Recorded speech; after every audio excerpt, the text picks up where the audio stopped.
Hi guys, Ram Ram. I hope કે તમે બધા મજામાં હશો અને હું પણ મજામાં છું. સ્વાગત છે તમારે મારી યુટ્યુબ ચેનલમાં. તમે જોઈ શકો છો વરસાદ બહુ અંધારેલો હતો અને અમારે જવાનું હતું ભાભી માટે કાપડ લેવા માટે. તો કે અમે લોકો ગયા હતા એન્ડ વરસાદ આવ્યો નહોતો પણ અમે એન્ટર થઈ ગયા હતા.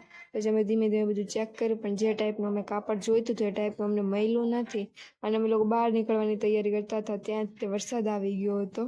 વરસાદ ચોમાસાની સિઝન એટલે વરસાદ ગમે ત્યારે ગમે ત્યાં આવી જ જાય. અને વરસાદ બંધ થઈ ત્યારે અમે લોકો પાણીપુરી ખાવા ગયા. જો કે ચોમાસામાં તો પાણીપુરી પહેલાં યાદ આવે સ્પાઇસી અને ખટ્ટી ને મીઠી, પણ અમે જે જગ્યાએ ખાધી ત્યાં જગ્યાએ અમને મજા ન આવે એટલા માટે અમે હવે બીજી જગ્યાએ જઈએ છીએ. જોકે જ્યાં સુધી પાણીપુરી મજા ન આવે ને ત્યાં સુધી ખાધું હોય એવું ન લાગે એટલા માટે. તો ફાઇનલી અમે લોકો બીજી જગ્યાએ પહોંચી ગયા છીએ અને ત્યાં પછી પાછી પાણીપુરી ખાધી અને વરસાદ પણ બંધ થઈ ગયો હતો. તો અમે લોકો પાણીપુરી ખાઈને નીકળી ગયા હતા ઘર સાઈડ, પણ અંધાર તો હજી એટલો ને એટલો જ હતો. પછી અમે નીકળી ગયા ઘર સાઈડ